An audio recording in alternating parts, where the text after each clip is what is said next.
आज राजाराम बापू जाऊन 40-50 वर्ष झाले, वसंतदादा जाऊन 40 वर्ष होत आहे.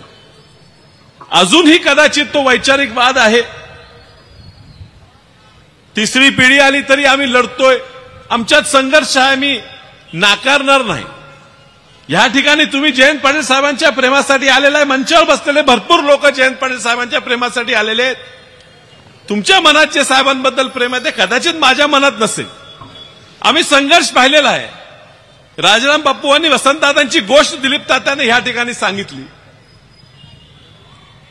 पण बापूंच्या निधनानंतर वसंतदादांनी सांगितलं की बापू गेले, वाद संपला. वैचारिक वाद होता तो संपला. आम्ही सुद्धा संपवायचा प्रयत्न करतो. कदाचित राजकीय वैचारिक वाद आमचा चालू राहील. पण ज्या वेळेला आमचा राजकीय शत्रू म्हणून आम्ही जयंत पाटील साहेबांकडे बघतो, काही खोटं नाही. पण आपल्या शत्रूबद्दल सुद्धा, आपल्या शत्रूच्या मातेबद्दल सुद्धा असं ऐकून घेण्याएवढं आमच्यावर वाईट संस्कार झालेले नाहीत.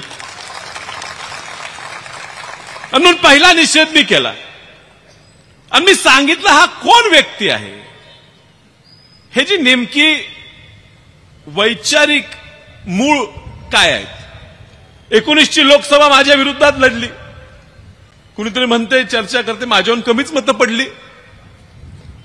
त्यावेळी ते बाळासाहेब आंबेडकरांकडे गेले, वंचित आघाडीकडे.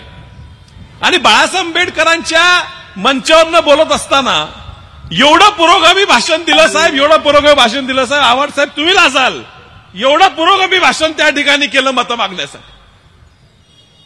किती वैचारिक भाषण केलं. शाहू फुले, आंबेडकर,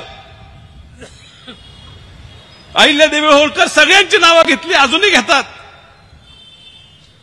आणि ह्या ठिकाणी आमदार झाल्यावर ह्याच ठिकाणी सभा झाली, लई लांब नाही, ह्याच ठिकाणी सभा झाली.